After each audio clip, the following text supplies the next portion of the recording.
I've taken more of a liking to Ice Climbers recently, so here we are. He actually mentioned at the table, it's like, you know what, Ice Climbers is my thing. I want to just go up there and show Ice Climbers because it's a character that doesn't get represented too much. He said that? Yeah, and he was actually mad because Esam was playing Ice Climbers. Like, no, that's my character. What are you doing, Esam? But well, he's the one sitting in winter semis, you know? Exactly. Only one of them remains here in this bracket. And of course, Puppeh, another real success story of this event in Squad Strike as well as in the singles bracket. He beat Suarez from New York, somebody near and dear to our hearts. Right. So definitely, rest in peace. You know, sad for us to hear that news, but great for Puppeh and of course any MDVA fans out there.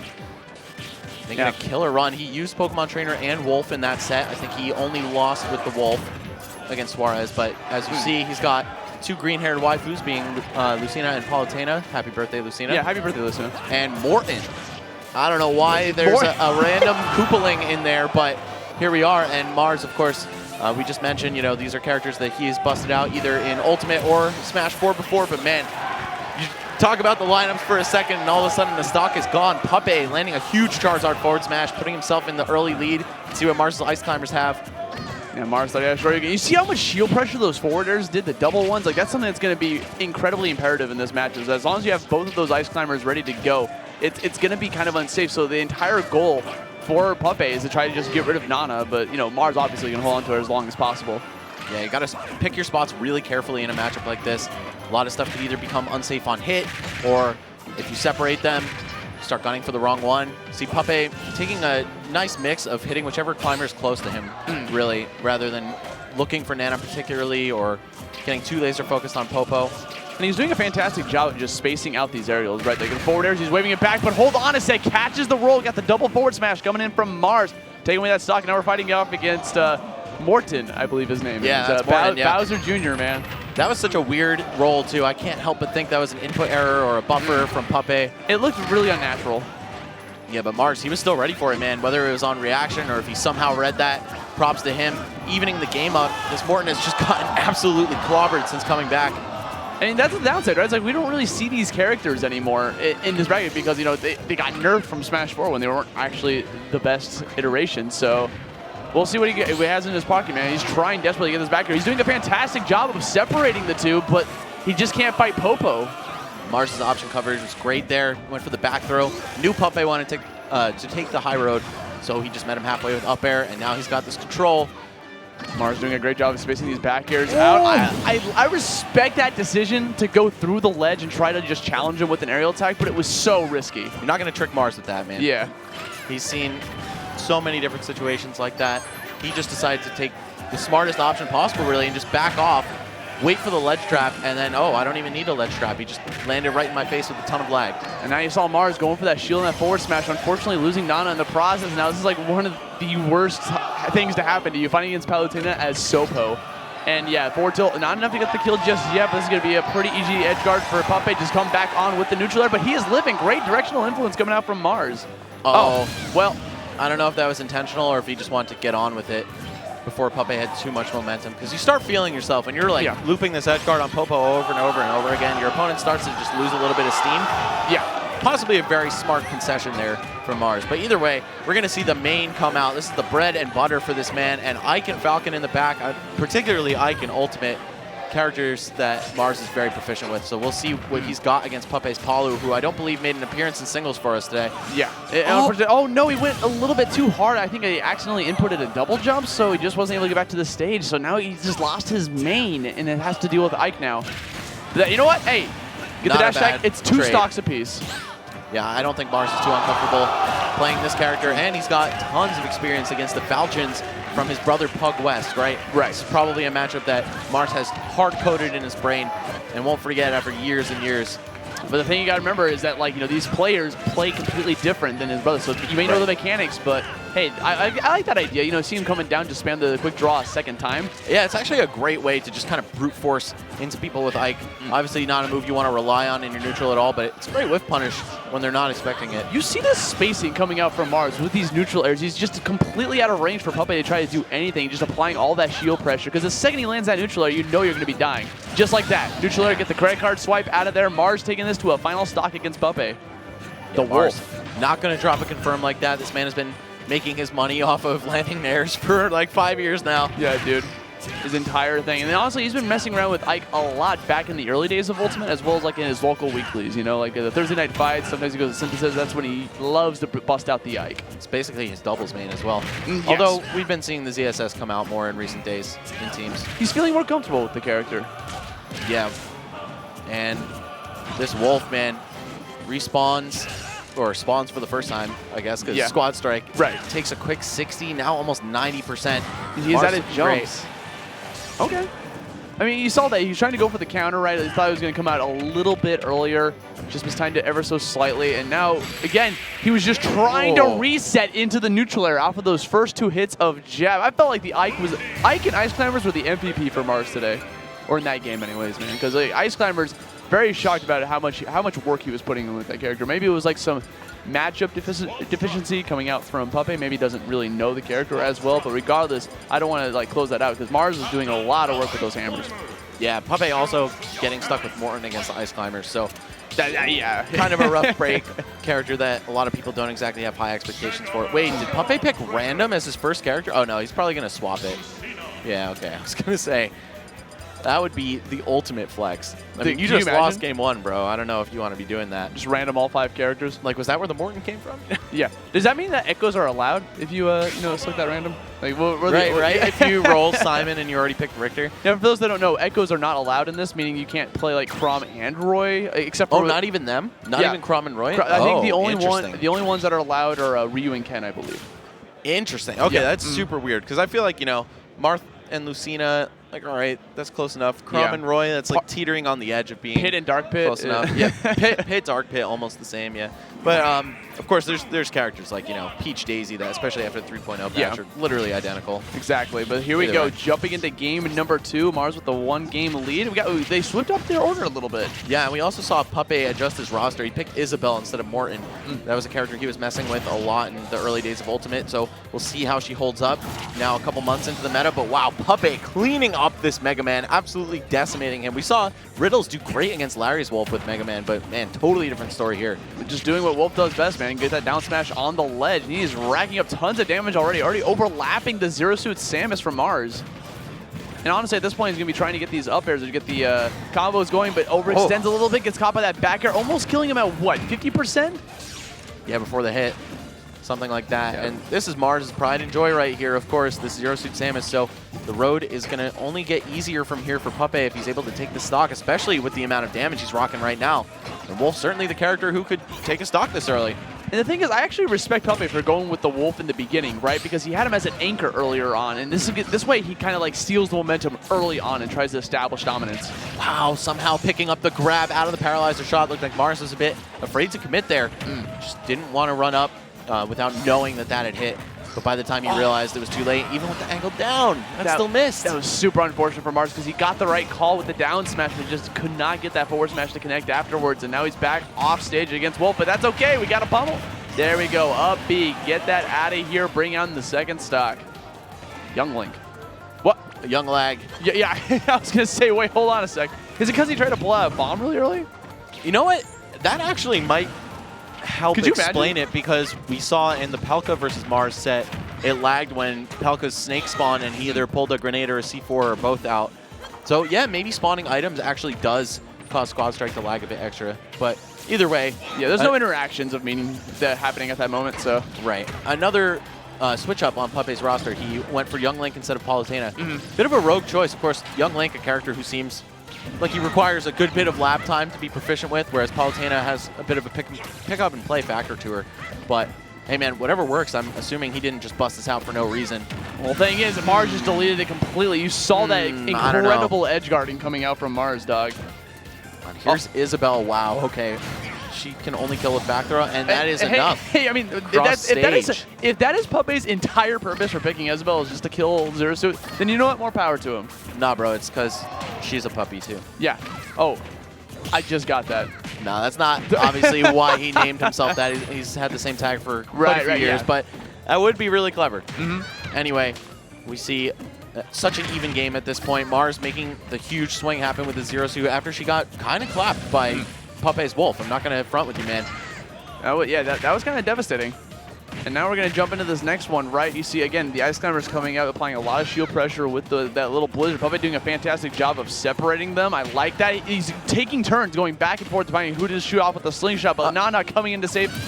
Wow, okay. I think they were in air dodge lag for a hot minute there, but Puppeh almost made a fatal mistake because when he started gunning for Popo, Nana was on the way over, and then when they're paired, the up B is quite long. Right, and that's exactly what I expected to happen, but then there was an error with the air dodge, like you said. But here we go, Mars picking up that back air, getting rid of the dog, and going to bring out the Lucina. We saw this matchup in the previous game as well, Ike versus Lucina.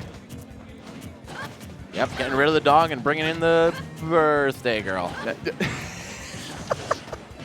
Here we go. Happy 420, guys. Lucina coming out, spamming out these forward airs again, trying to catch these jumps out of shields. Remember, oh my God, call him out! Jeez, the anti-air, and that's a stock for Mars. Wow, Puppeh, yet again, just getting in there, man. He's got some crazy momentum swings when he just gets that clean break. And Mars playing a character who is pretty much that by design. Captain Falcon at this point, the only thing he has to prevent him from seeing a game 3 in this set. Yeah, dude, you give him an inch, he takes it a mile, but now we're going to come in with Captain Falcon, like you said. Mars does play a lot of Falcon in his locals, so we'll see what he likes to do with it. Sets him up with the downer, could not connect that knee, though. But Super Important catches the Dolphin Slash, gets the spike, brings us to 1 stock apiece. Pokemon Trainer, the last character. I swear Lucina is sometimes allergic to grabbing the edge, man. In inexplicable situations, you'll just see her shoot past the edge with Dolphin Slash. Obviously, you just have to wait and dip a little bit lower, but Puppeh not ready for it there. But here we go. I mean, Ivysaur's got that great neutral air at his shield. Catches it with the Vine Whip, trying to push him off stage as well. You saw him throwing out projectiles off stage to try to catch out the air dodges or the double jumps. Expended resources. There he is. He has no double jump. Tries to go for the down air. Spike-a-rooney. Puppeh taking away game number 2 from Mars. That was really smooth from Puppeh. It looked like he overshot on the edge guard for a sec when he ran off and you saw him going to the double jump, but Mars had backed off with the up B angle, and that was just right into Puppeh's trap. You know, of course, such a wide margin of error, too, on that Ivysaur downer because it's so big. Remember that little tweet picture where someone was like, they showed the Ivysaur downer, it was like it was the real one, and then someone posted the fake one where it was just a gigantic red circle. Yeah, that's believable. I would believe it. It's such a good move for getting spikes on certain characters. Obviously, the characters that have linear recoveries, such as Captain Falcon, really good against. So, you know, that's why he instantly went for Ivysaur and just rocked around with that character, because he knew the second he got him off stage with no double jumps, it was pretty much, that was checkmate. Right. Also, I'm upset that Puppeh doesn't play all the K9 characters, right? He's got Wolf and Isabelle, but where's Fox? Where's Duck Hunt? Is there anyone else? Is anyone else a dog in this game? Okay, Duck Hunt, Isabelle, I don't know, man. Maybe you got Wolf? Yeah, Wolf? Yeah, he has Wolf already, yeah. Fox and Falco are not dogs, but Falco's not a dog, bro. He's a bird. He's a bird. I was just He's listen. a canid, bro. He's a canine. You're right. I don't know what I'm thinking of, but regardless, we're gonna jump into game 3. Oh yeah, Ivysaur. So he's got. Oh yeah, there you go. Yeah, nah. I mean, Squirtle's like a pet, so. All right. Let's get off this train. Honestly, I think you need to retake some biology classes. I guaranteed. Definitely didn't go to school to be a vet. I'll tell you that much. I don't even know what a vet is. Pokemon Stadium 1. Gonna be up for game number 2. Wolf versus Ike. Again, we got Mars mixing up the character selection screen as well. You know, there's a lot of RPS that can go into that, right? Deciding what your roster is going to be at the very end. The order, the starter, I'd say especially, is really important. But Puppeh starting Wolf another time. This is Mars's first debut with Ike. So I don't know. He's got Ice Climbers on Anchor, surprisingly. Yeah, very strange for sure. But we'll see how the rationale pays off. Maybe he's banking on not even having to get to his anchor. If he's front-loading his team like this, I'd say his best 3 characters, well, maybe his Mega Man's better than his Falcon, but really the power of Mars' team is concentrated at the front, whereas we see Puppeh conserving the Pokemon Trainer, likely his best character, for last. And also Young Link being dropped for Palutena. I like that switch. Yeah, Young Link just did not do him any favors in the previous game. So here we go. He's got him off stage with Ike. Thing is with Wolf, you gotta have to respect that up B or the side B, but there we go. Just catches the ledge, get up, gets the forward tilt, a very long-lasting active hitbox that gives him the kill, and Mars taking away stock number 1. Oh, and yet another clean break for Mars. Just getting in on this Palutena. Oh, buffered spot dodge, probably. Probably the fastball. Right. You got the infinite spot buffering system coming in. There we go, catches the back air. There's another potential edge guard for Puppeh. I like that mix-up there. Mars was thinking about going for the stage, opts to go for the ledge instead. It's right there. There's 3 different options for Mars to go for. The platform above, the actual stage, or the ledge. It's up to Puppeh to try to get the right call. And that explosive flame not reaching low enough, but we'll still see Puppeh pick up the punish on that neutral get up right there. It's going to be up tilt. Only a 54% deficit at this point, but here's the biggest player on Mars' team. Of course, this Zero Suit Samus, which has brought him so much success across 2 iterations of Smash now. And he goes, he's not going to stop ending here. Gets the forward air again. And honestly, at this point, you know, we got Puppeh trying to throw out a lot of neutral airs on this stage because it's going to be a huge combo starter for him. Lucina gets a lot of damage off of that. I like the call out with that forward smash. Mars is just going to get that easy pickup. Explosive Flame and disadvantage just to get him off of him, but comes right back down with the side B, gets the kill, and Mars taking away stock number 2 to bring this into Lucina territory. Yeah, and this lead getting real serious for Mars at this point. I know he's comfortable seeing Lucina on the screen. He's at jumps. Oh, that outlasted it. Wow. Just as I was saying, yeah, man, this is a matchup he's good at, a matchup he knows. Puppeh bringing a new flavor to the table. Of course, not every Lucina is going to be a carbon copy of Mars' brother, Pug West. And here we go with the Captain Falcon. Let's see if we can try to put in some work here. I mean, honestly, with Falcon, it's all about trying to get that combo starter going with this man. Like down air, neutral air, up air, like all of those moves can eventually lead into the fabled knee that will net you that stock. Love that up air into platform drop up air from Mars as well, showing some innovative stuff here with Falcon. Ooh, Puppeh gonna cut him off in the middle with that neutral air as he rises up, trying to get out the corner. And I like how Mars was able to recover right there, because instead of opting to go for the ledge, which would have been the obvious choice, he just air dodges right through Puppeh to get right through him, gets back to center stage, and we enter the neutral once more. Waits for, and honestly, whenever you see 2 people like that right in front of each other with their shield, it's always gonna lead into some shield jumps. Jumps out of shield, there we go. I like that. He conserved his double jump to get back onto the stage, faded back away to avoid the Dolphin Slash. We got the tech coming in place. Mars living another day. That was really close to Puppeh landing that up smash. I don't think it would have killed him if it managed to connect, but wait, what? That was down air. That was sour spot down air. Just send him against the wall, gets the stage spike, and now we have got the Falcon beating up a dog potentially. We're gonna try to get that down smash on the ledge. But the thing is, Puppeh has the ability to kind of go off as deep as he wants with this character. Yeah, she's got a pretty long recovery. Captain Falcon can't say the same for him. But he has excellent zone breaking potential, and that's really where Isabelle thrives, keeping people away from her, using those slingshots. You've got your landmine, but Falcon just breezes right through it. That first swing of Nair 1, another great, fantastic combo start, but you know what? Puppeh trying to push him off again, putting out that Lloyd rocket, forcing him to not be able to go for neutral get up on the ledge. On that grab, just so sad. It's slow, it has bad range. And Mars is going to capitalize on that. Goes off. He sees him spamming that slingshot. There's a back air with his name on it. Putting him down like Old Yeller right there. Oh, God. Had to take him back out to the yard. Sorry, Isabelle. Just, you know, hate to see it happen. Brings out the other dog, Ivysaur, you know, right? Yeah. Gets the back throw. Mega Man coming out for Mars. Looking to try to end it already with that down air. He's got the whole kennel out here. Yeah, dude.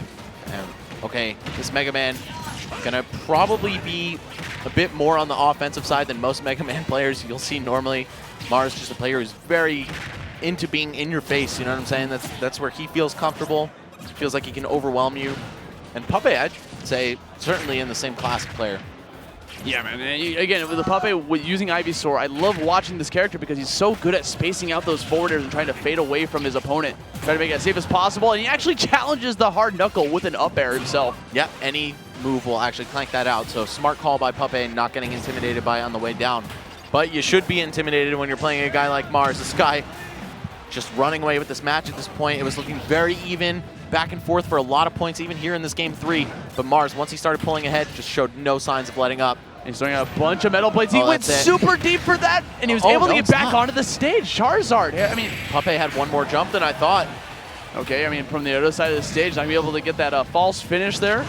Trying to get the pivot grab, scoops him up with another up smash, bringing out the Ice Climber. The thing is, he just needs one swing to end this, and that's all it's going to take. Mars taking that set 2-1, moving on to winners finals. That was a really great set, and I think that showcases the brilliance of Squad Strike pretty well, right? Yeah. Also, shout out to Puppeh playing 7 characters on his roster, by the way. That was ridiculous. He had, of course, all 3 Pokemon. Yeah. Oh, yeah. Yeah. and then, yeah, if you add the ones that if you add the other characters, it was switch like in and out, yeah, 12 it's more or something. Than that, yeah. Like, a lot of characters. And honestly, like you said, that's one of my favorite things about this game mode is it shows the diversity, dude. I love that. It's kind of hard to follow at first because, like, okay, wait, you're not this character anymore, now you're this. But once you get the hang of it, it's like, okay.